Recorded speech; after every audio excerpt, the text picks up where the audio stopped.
Hey guys, it's Courtney here from Rose Bloom, where we intentionally design our life and business with the cosmos. And today I'm going to talk to you guys about the Scorpio New Moon, which is happening on the night of October 14th, and it's going to be happening at 23 degrees of Scorpio. So, as always, I highly recommend pulling up your own birth chart and locating where 23 degrees of Scorpio is. For example, I know that I have Pluto at 23 degrees of Scorpio, so this moon is going to be exactly conjunct my natal Pluto, which is going to affect or change the way that this new moon changes me or affects me. So it's really helpful to know that. All right, so let's go ahead and talk about what we can expect from this new moon. First of all, I just wanted to say that this new moon is conjunct an asteroid called Juno. And Juno is a marriage asteroid, but it really represents our devotion to something. And devotion, I guess, past the point of sanity almost. Like you're so devoted to it that it doesn't necessarily matter if it's hurting you or helping you, you're in it. And so I feel like this energy already with Scorpio, which is a very ambitious sign, combined with Juno, is telling us to give ourselves fully over to our ambitions or our dreams or our goals. So, whatever it is in your life that you have been wanting to make progress with and haven't necessarily made that progress lately, this is your chance. Mars is just now moving direct, and the day after it moves direct, we have this new moon coming in and saying, this is a time to plant the seed of intention of the actions that you want to take to move forward to strive towards your goals. This new moon is going to be very, very positive. And just make sure that you stay tuned to your rising sign. And you can always find the links in the description. But I'll give you guys what that's going to look like specifically for you, and then, of course, the overall energy. So, as I was mentioning, this new moon is looking really, really positive, which is something that I feel like we have needed for a long time. Scorpio is inherently a more challenging sign. It requires more out of us.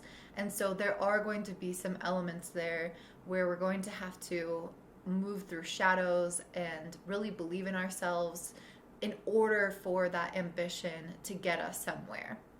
So inherently that's kind of built into Scorpio. However, it's being really positively supported through the different angles that it's making to planets.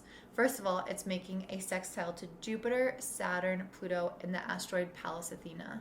So all of these are really saying that it's going to be a wonderful time to start new projects, for new opportunities to start flowing. Whenever there is a sextile to Jupiter, is basically saying that all the benevolent energy of Jupiter is coming to lift you up and support you.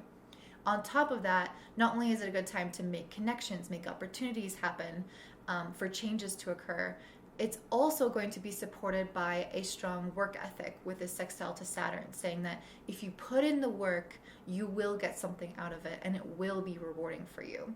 And then on top of that, with Pluto, with a sextile to Pluto, you're going to have more inner reserves. You're going to have that inner fire and passion in order to make these things happen.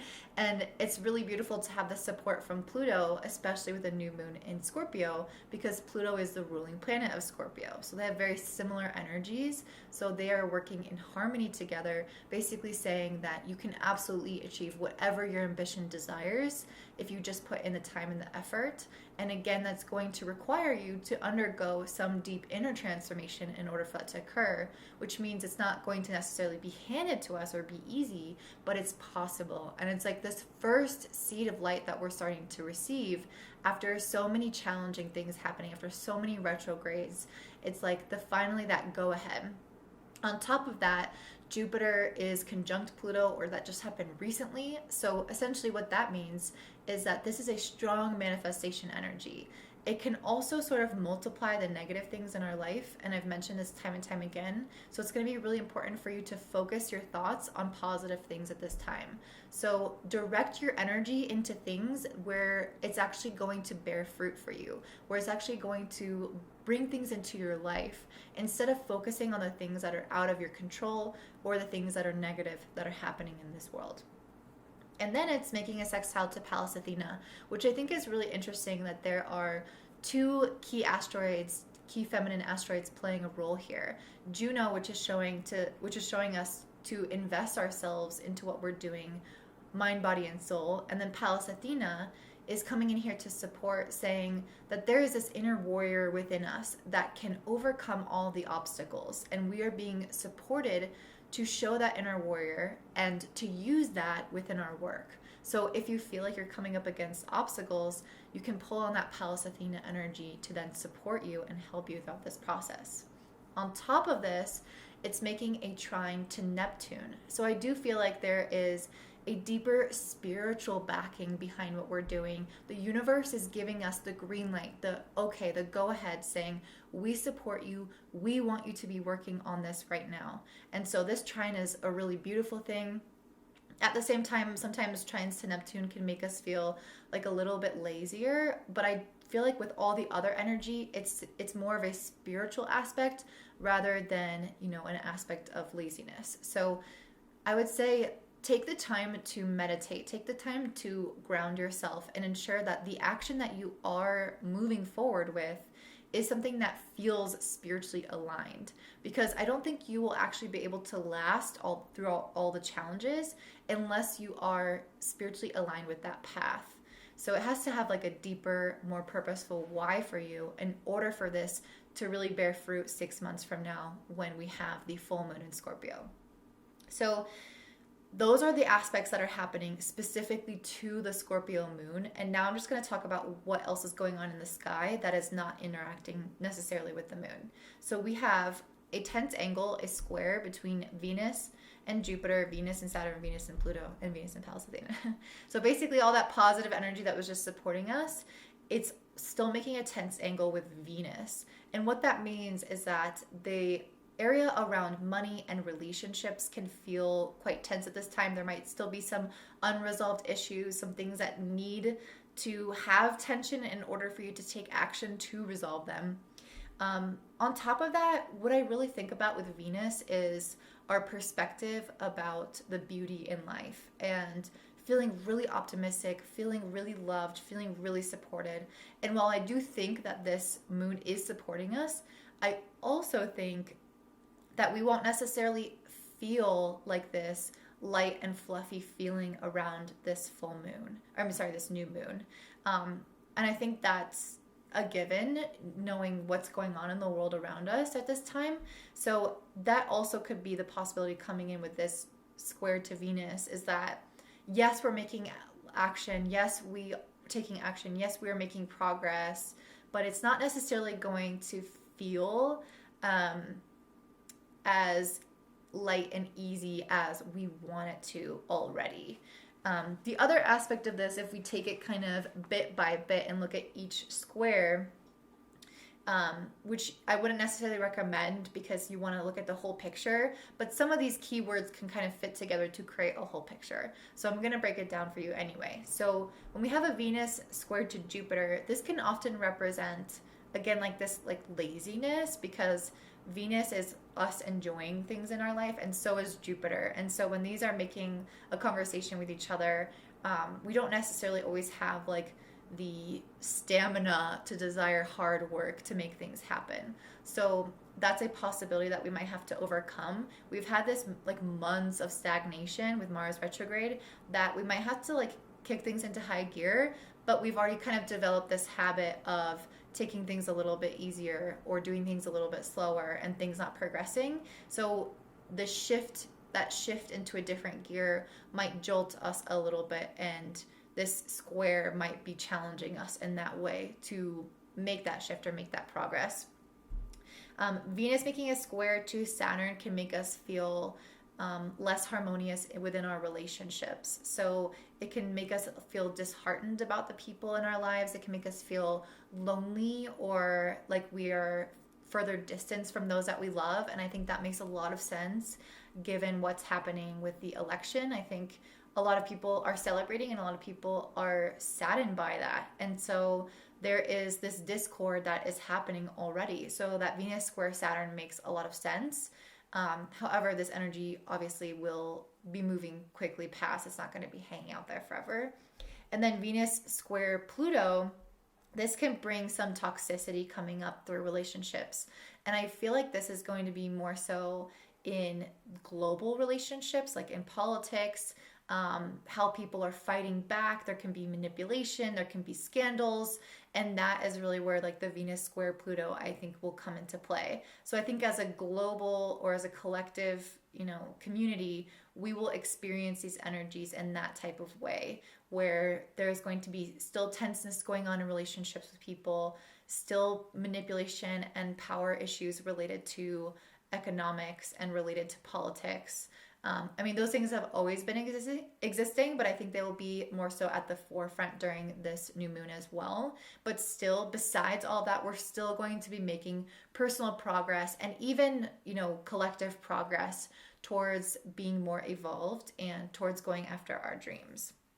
So the last point that I want to talk about before I get into each of the signs is Mercury is making a quincunx to Chiron and is opposing Uranus.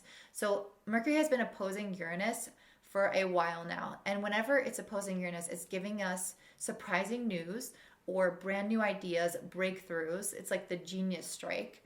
But again, it can also be surprising news, unexpected things, or I guess like a way of viewing things or new insights that come in that kind of jolt you.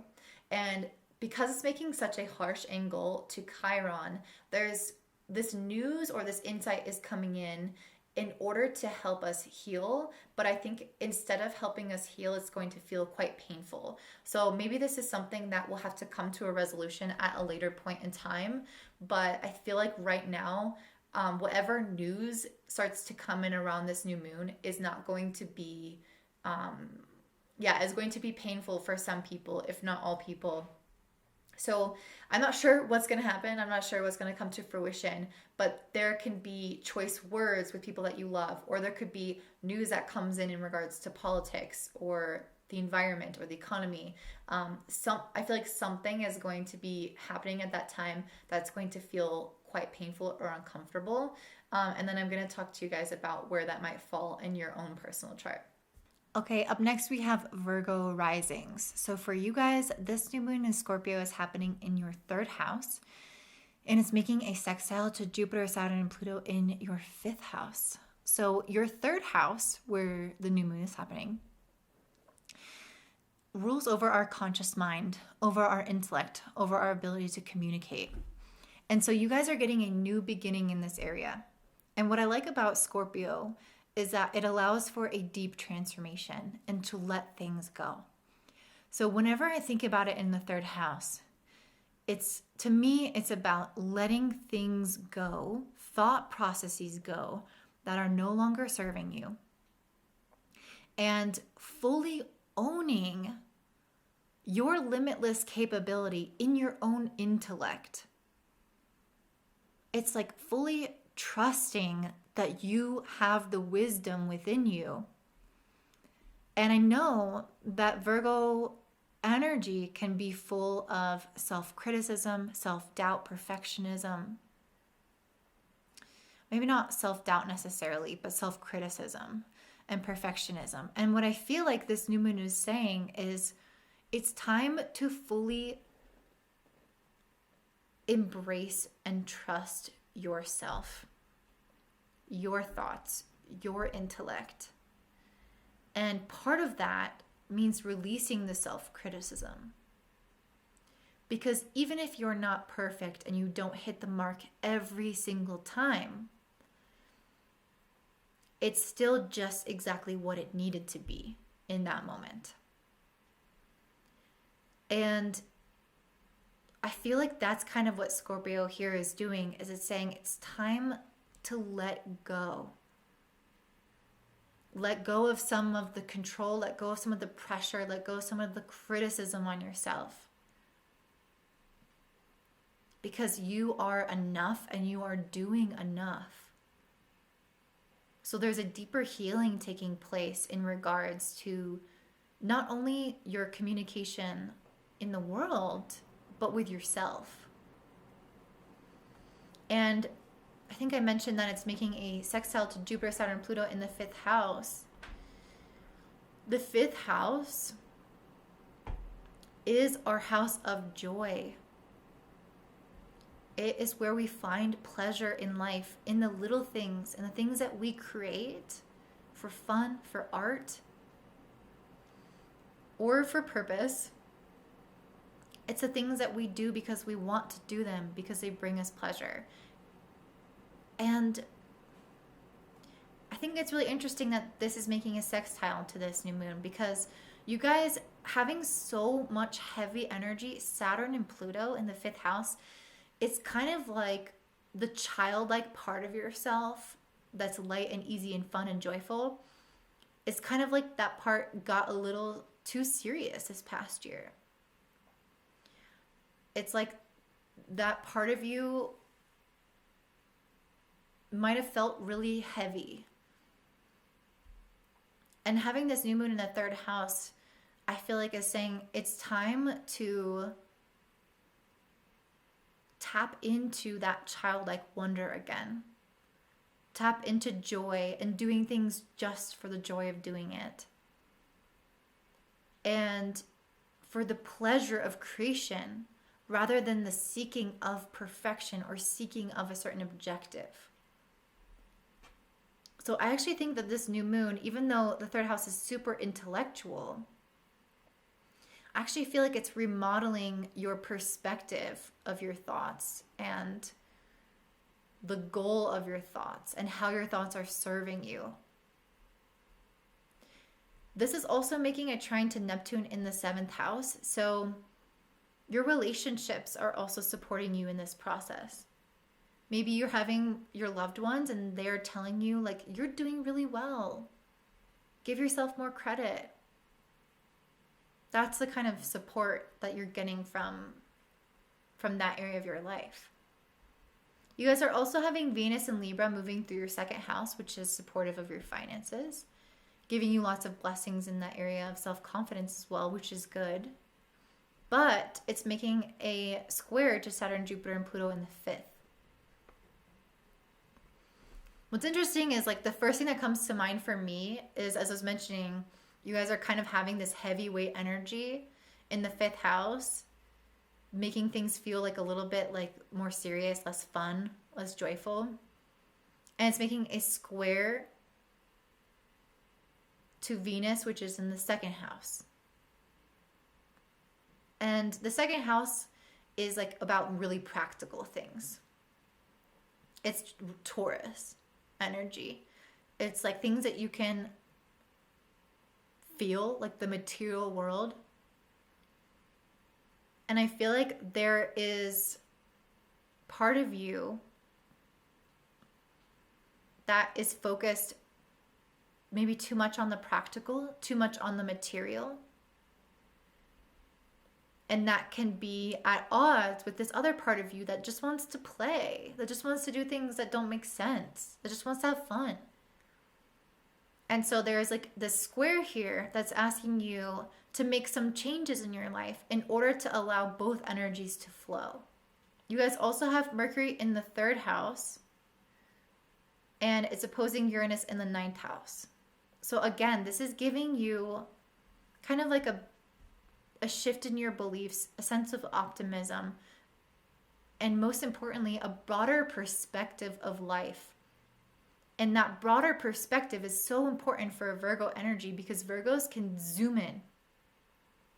And the 9th house is the opposite, where it just zooms the fuck out. And so having this opposition to Uranus is giving you insight about how to zoom out, how to have a bigger perspective of the way that you view your thoughts, you view your mind, the way that you talk to yourself, any possible self-criticism. So it's like allowing you to heal through that broader perspective. However, it's also making a quincunx to Chiron in the 8th house. And this is a tense energy. Whenever there's Chiron in the 8th house, this is pretty uncomfortable because it can bring up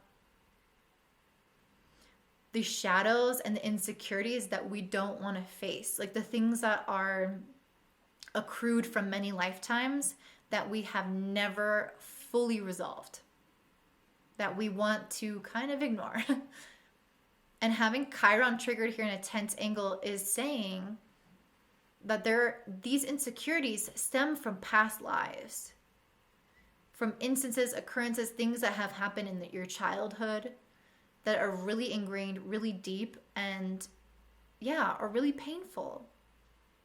So as you try to heal through them and work through them and release these thought patterns, it could trigger some stuff from the past that's uncomfortable. But you're making really good progress. And overall, this new moon is very positive. So I'm excited for you guys. If this resonates, please comment down below or give me a thumbs up. And I hope you have a great day. Bye.